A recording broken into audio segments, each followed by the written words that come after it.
Hello friends, welcome to my channel and thanks for watching this video. So we have ended with one more shaking week because the market has already been shaken on the Wall Street, and there are lots of things that's coinciding with these numbers. And obviously what we have seen in the last 1 weeks, there are certain major events that has impacted the market and probably will impact the market going forward. So let us see what has happened and what will probably happen in the upcoming week. As far as this session is concerned, I'm going to explain what has happened and what will probably happen in this series, or rather in this updated session of the series of weekly USA Weekly Market Report. Now, if I go through the news, number one, Russia's indefinite ban on diesel export threatens to aggravate a global shortage. I have a very firm view. Even if I keep the name or if I do not, it does not matter because everybody knows that. The thing is, until and unless this thing calms down, or this puzzle solves geopolitical puzzle of Russia and Ukraine, you cannot expect the overall crude part, or the puzzle of crude is going to get solved. So that's the most important thing we need to understand. And if these things settle down, there will be a big calm down in inflation, be it on agricultural part, be it on commodity part, both, because they both are the major exporter of commodities, be it agricultural commodity, be it the non-agricultural commodity. So everybody need to understand that. Apart from this, what else we have? We have some strikes, we have some uh, new product launches, Apple 15, iPhone 15. Apart from that, some climatic news. Climate, I have already explained, the cost of climate change is going to be humongous. So that's something which everybody should understand. It obviously it has to start from the bigger level, but as an individual we should understand that. And this wildfire and cyclones and these kind of things are actually increasing year and after year. If you are looking at the overall scenario, it should not be like if I clean my yard does not mean that entire world is clean. So do not assume these kind of things, because the cost is increasing and increasing by a mile. Apart from that, the US dollar just formed a golden cross. I've been talking about the US dollar index, and we are going to see it via chart, because something substantial has already been started. And not only the dollar index, but other important indices are indicating something big is going to happen, and the trend has already changed. Now, this geopolitical crisis is actually the root cause of the majority of problems. Even if you want to keep inflation in that list or not, that is up to you. But obviously, this has a major impact as far as the overall problem is concerned, because of which the entire global economy is suffering.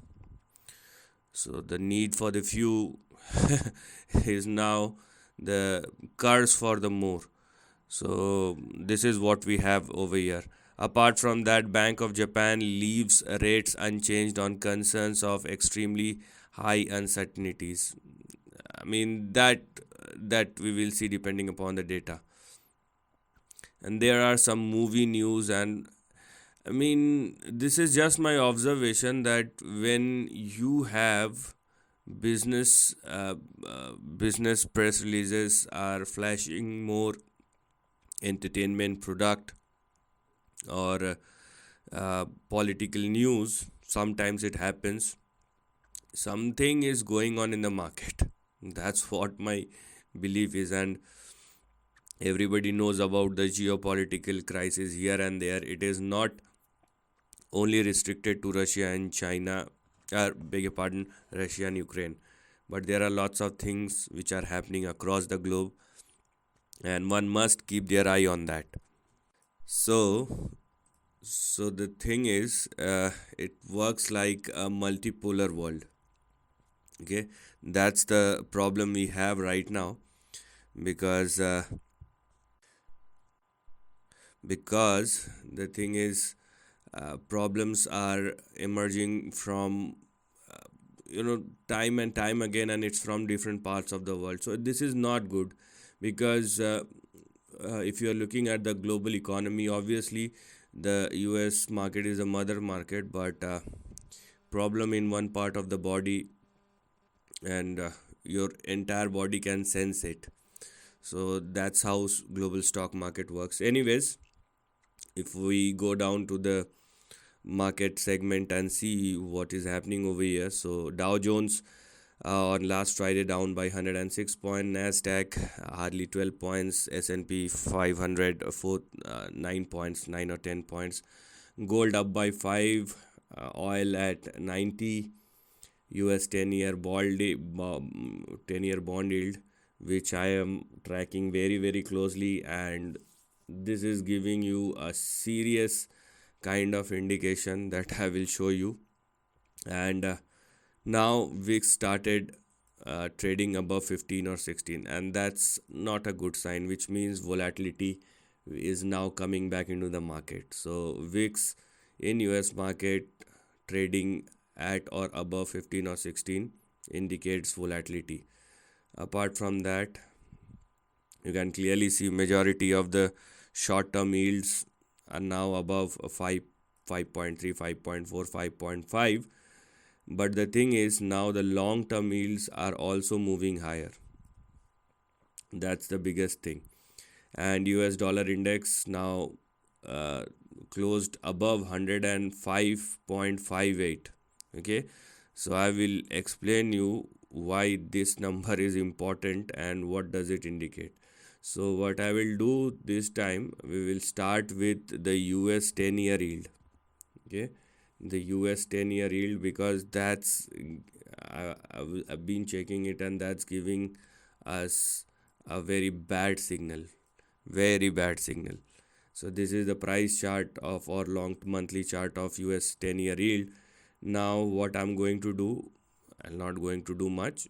So this simple line, and now you can see what is happening over here is the current yield is higher than the yield of 2008.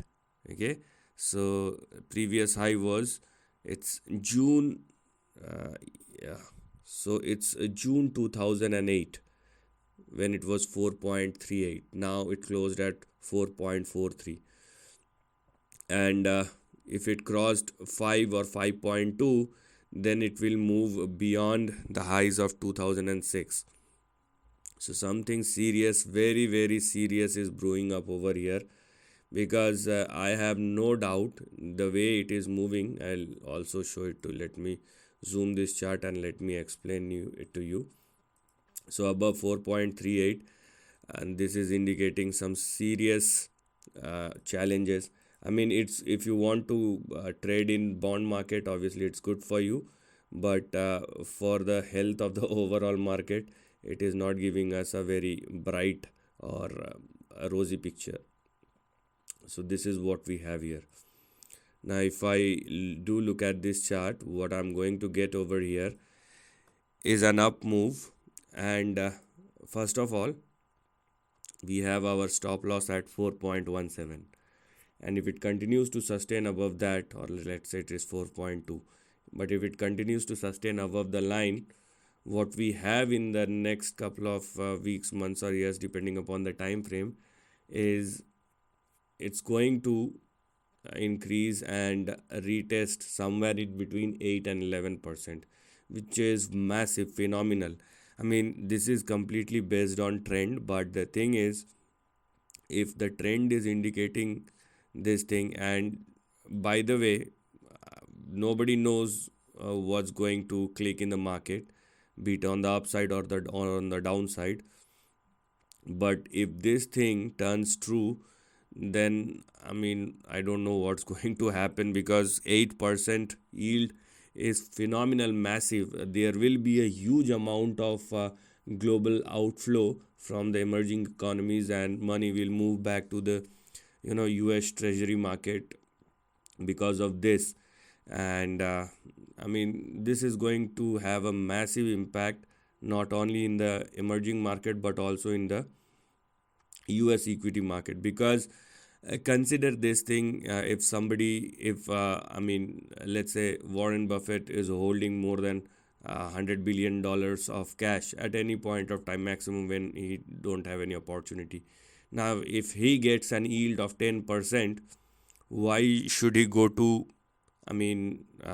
forgive me if you find it wrong that I have taken the example of Warren Buffett, but consider any big person who have billions of dollars to invest, and if he or she gets 10%, 8%, 10% of return, why should somebody bother to go into the stock market when the return is very good? No, they have their own strategy. I'm just saying in a very, very general way.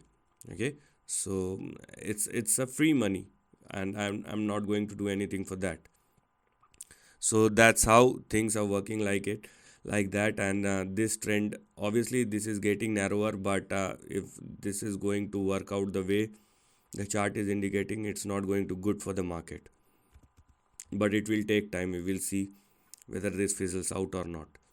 Now as far as the dollar index is concerned, this is the price chart of dollar index, and it has crossed most of the majority of the resistance levels. So this level has already been crossed, and I've already talked about it in my previous videos. If you are looking at the very near term target or very near term resistance, then you have to wait for one more. So one resistance of 104 has already crossed. Let it surpass 106, 107. Once that happens, it will open up for 115 and also for 121. But this time I'm not saying that one should keep their foreign policies or not. Just pray that it will not surpass 121 or more. Otherwise there will be a massive I would say strength which will come back in the dollar index, because if it surpasses 121 or more, you will see a move towards 160. In that case, the strength of dollar will come back and will start shaking the world. Not only the world, but the US economy or the US market will go into doldrums. So that's the kind of impact it will have on the world market. So this zone is the zone of consolidation, is the zone of correction, is the zone of risk, is the zone of target everything. Okay, so it must started trading below $100 if it wants to go lower. But if it surpass 107, the road for 115 and 121 will open up. But the thing is, if it started trading below 121 or more, the bad phase will start, and that's not good for the entire equity market, global equity market. Now let's discuss about the normal indices we have, the three major indices, starting with Dow Jones, and let us see what. Yes, so this is how the trend of Dow Jones looks like, and this is what we have here right now. The bad thing for Dow Jones, if you're looking at the close, is Dow Jones is now trading below this line. What is this line? This was your resistance level at or above which there was a breakout, 34,327. Now if Dow Jones continues to trade and sustain below this particular level, this is not good. Okay, because now what has actually opened up for Dow Jones is 32,589 and 31,448. So you must understand the next big support are way below than the current price, unless it started trading above 34,328 or more. Now, talking about the Nasdaq Composite, yes, so this is the price chart of Nasdaq Composite, and Nasdaq is trading near its support level, and it all depend upon the price movement at or below this level. So if Nasdaq hold itself at or above 31,160 or more, then it is fine. Otherwise, a downside below 31,160 will open up. So make sure that you are not going below this level. If you're talking about S&P 500, so S&P 500, the trend is much more similar to Nasdaq. Obviously, it's a combination of both, but there is a trend breakdown. Obviously, some Dow Jones impact. So 4343 was your support. Now, if it continues to trade below 4343, the next support we have is probably 4196 and then 4100. So this is how things are looking, I would say, not good for this week. And let's see, is there is any hope or any silver lining or any light at the end of the tunnel by the end of the upcoming week, because right now things does looks gloomy, and that's because I have already shown you the charts of dollar index as well as the bond yield, and they are not at all looking good. They are looking berserk, and that definitely have an impact. One more chart of WTI. So this is the cherry on the cake because everything you are expecting to go down is going up, and now this turns into a serious cocktail which may cause an economic recession. When I am saying economic recession, just consider that you are going to face the circumstances and not the stock market. Stock market may crash, but once policy normalizes, you will see a rapid bounce back sooner than the blink of your eye. But when it comes to economic recession and when it hits your pocket, it takes years for you to normalize as a normal human being, a normal citizen of any country. So that's the impact. Now, if you're looking at the WTI chart, what's still possible is an upside which is in between $99 and $110. So the kind of strength WTI futures is displaying is not at all giving you a sign of a downside. It's rather a pause before it will move higher. It may consolidate for the next couple of days or for the next couple of weeks, does not matter. But if it does not fall much, it will move higher and move bigger. So you have to be skeptical moving forward, because the policies are going way beyond, and now it is somehow out of control. So this is the end of the video. Thanks for watching.